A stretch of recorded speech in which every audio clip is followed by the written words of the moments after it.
Hello athletes, Coach Corey here. Hope you guys are doing well. So we're starting to round out 2024.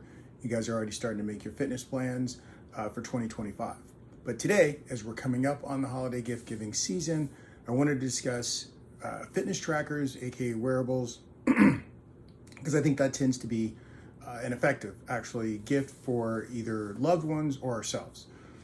I think when it comes to finding fitness wearables, because if you go on Google, TikTok, Amazon, Best Buy, like anything else, and you start typing in fitness wearables or fitness trackers, you're going to be inundated with, without an exaggeration, hundreds of different options. And most of them actually seem to do different things, which doesn't make the choices easy. This is my advice to you, my advice to my athletes as well.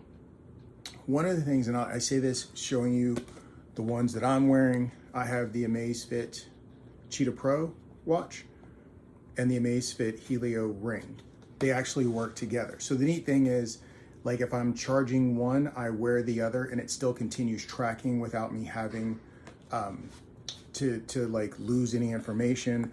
Or like if I'm lifting weights and I go to take my ring off, like I did with this morning's workout, it's still tracking in my watch. Or if I charge my watch, this is still tracking my steps, little things like that. And then I also have the Whoop. And I say this, you know, I'm always deliberate to see what these things offer. I consider myself very weird. I don't want to say this because it sounds like I was bragging. An experienced enough athlete in what I like to know. And I'm also a proud nerd. So any sort of data is always intriguing to me to learn, to help myself achieve my goals. So the key thing for me is I wanted to figure out what metrics matter to me when tracking something. And I'll give you a small example. When it comes to running, even you see medals, you see awards. The only metric I care about actually is cadence. I know this because I understand how my body works, understand how I am as a runner. So cadence, you know, way I'm rotating my legs, how fast they're going, is my direct knowledge as far as how well I do in a race, especially late in a race. Because then I'm able to see and I'm able to judge and I'm able to understand that if I run a race or run anything with no wearable at all, I understand what my body feels like and understand what that output is even before my tracker tells me. So finding a wearable that is bigger on cadence instead of saying, oh, this is your fastest pace, is a bigger deal to me in the long run. I have to be honest, any one of these awards, I have no idea what my pace was. To be very honest, I'm not saying it like a humble brag. I really just don't know. But I understood my cadence. So you want to research that. You want to learn that about yourself. As I get older, tracking heart health, different things like that is key for me. And understanding as an athlete, my resting heart rate sits in the 40s and 50s, which is good. That, you know, it's especially just turned 52 a couple of months ago. So mine sits there. So I know, perfect example today was leg day before I did spin class. I did intervals on the bike. I understand when I'm lifting weights, the one thing I'm paying attention to is my heart rate. Because as an athlete, the whole point of your heart being able to come back down to normal quickly after working out leads to longevity of said heart because it can come back down and condition itself very well.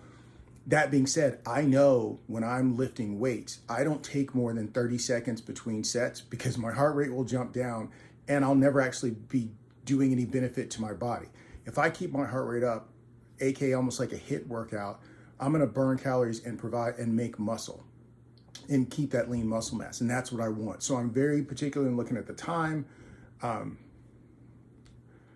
Spartan logo, my next race. We'll talk about that later. So I'm very cognizant of taking no more than 30 seconds because I know my heart rate's gonna jump back down and I'm just wasting time. I'm wasting the time I am giving myself to work out if I just get back to in the 60s and 50s and then try to lift back up. Like that's not actually doing me any good. So that's where I'm looking for in a tracker. Sleep tracking as well. One of the things about these two working together, also when you get the ring, it unlocks all of the premium features. So like food tracking, I literally just have to take a pic. This is where we are with AI. I just take a picture of what I'm eating and it already uploads everything and I can see my protein, and that's key for me as a bariatric athlete. So I say this because as we're coming around that time and everyone's starting to look, and we're really coming around that time that people are starting to design the changes they're going to make in their fitness routine going into the new year. And I'm all for that. Hire a running coach. Just saying. Take the time, do a little research, YouTube reviews, try to find ones that people weren't sent the actual product that they paid for it, because I don't think that needs to be explained why. And see what it says, see how it works, see if you've got iOS, if you've got Android, how that's going to work with your system. Does it work with one system better? Is it part of an ecosystem of things that can work to give you 24/7 access? One of the things I love about Whoop is it's meant for you to never take it off. Yes, you can get different bands, but the battery pack goes right on here. You shower with it. So it's meant for you to keep on all the time because it's gaining the information to be able for you to be able to look at. Little things like that, things that are going to read stress. So not just, oh my goodness, your heart rate's elevated, but understanding good stress from bad stress. So these are things I think you want to take the time to look at when it comes to finding a fitness tracker for yourself or for family or for loved ones.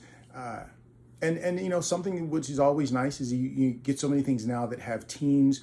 I know my wife and I are on a team together, so we're able to take a look at who beat who for sleep. Hint, she always wins. I get up at 2:30 every day to work out. She always wins that. It's not even close. You know, sleep, readiness, strain, and seeing that. And those are little neat things that help to keep you motivated in those quiet times, in those times that you kind of want to give up and it hasn't yet become such a consistent thing that it's still new. So if you have any questions, please reach out. And like I always tell you, Queen Running Company, I'm the running coach that you deserve.